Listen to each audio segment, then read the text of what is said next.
Everyone, welcome back. We are section 2.3 in business calculus. Not a lot of work with this one. The big one coming up is the 2.5, where we're going to have to actually do some math. The next few sections are just sort of introducing this idea of the derivative. The derivative is, I'll say there are two main pieces that you need from business calculus, and that is the derivative, and then the other piece is the integral. And almost the entire rest of the course is focusing on those two ideas. So here's our first introduction to a derivative. If a curve C has an equation y equals f of x, and we want to find a tangent line. Now, if you remember, a tangent line is the line that touches the graph at exactly one spot. Right there. That is the tangent line at point A, which makes this f of A. Then we consider a nearby point q of x, and so you can see several q of x's we have smattered throughout here that are relatively close, but where x is not equal to a, so it's something other than a. And we compute the slope, we end up with a secant line. We've talked about the secant line before. Here's the equation, and you can see this is y sub 2 minus y sub 1 over x sub 2 minus x sub 1. It's all the same formula over and over and over again. And once again, our idea is we want to jam x as close to a as possible. So here's our x, and we want to take this and we want to crush this as close as we can to a. And you'll notice, though, as x approaches a, we're approaching dividing by 0. And as we all know, that's problematic. And so we're going to say when we get close to 0, we have what we call the derivative. We have the instantaneous velocity. We have the tangent line. It's called several things. But let's talk about this big yellow blob here. So the derivative of a function f at point x, f of x, is the instantaneous rate of change. It's also the tangent line. So let me kind of highlight some of it. We can kind of jump through this a little bit. Instantaneous rate of change. It's the tangent line. It's the slope of the curve. And it's what we call differentiable. So that's just sort of a fancy way of saying derivative.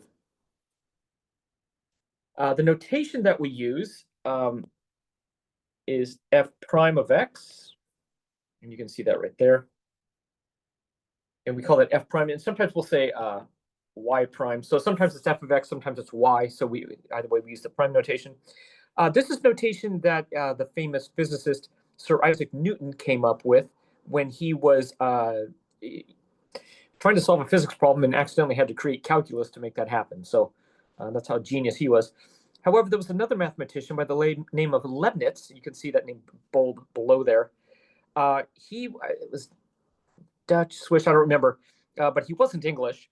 And he wrote it more like a fraction. So it's dy dx is how we say that, or df of x over dx.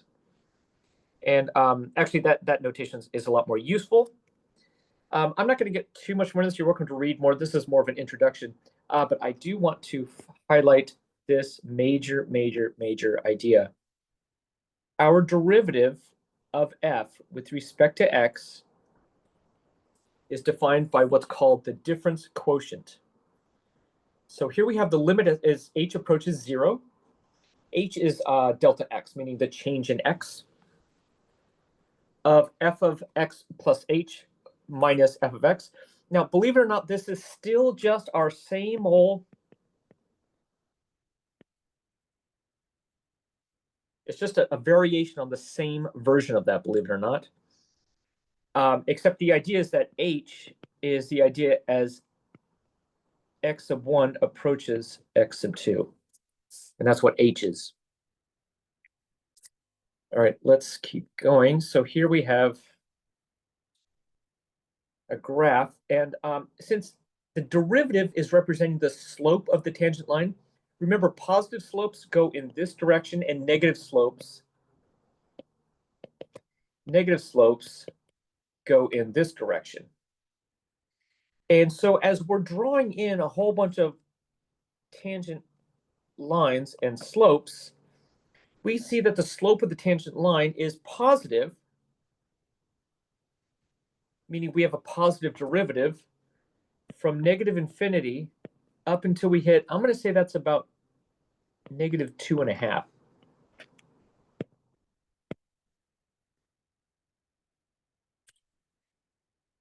And then it becomes a positive slope again from 1 on.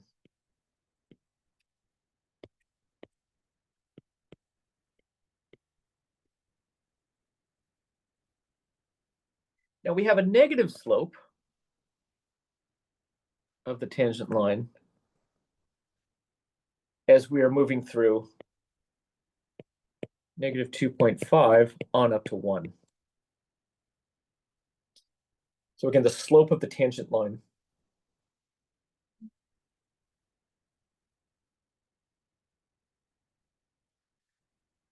All right.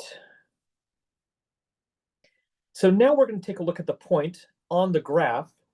And I'm going to go ahead and draw in the tangent line.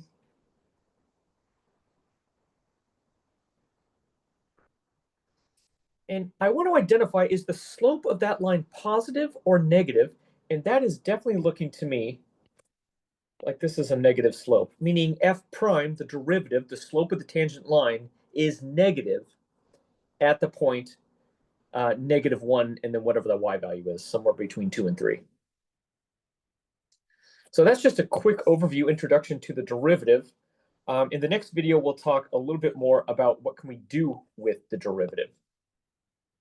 I hope you found this helpful. Thanks for coming.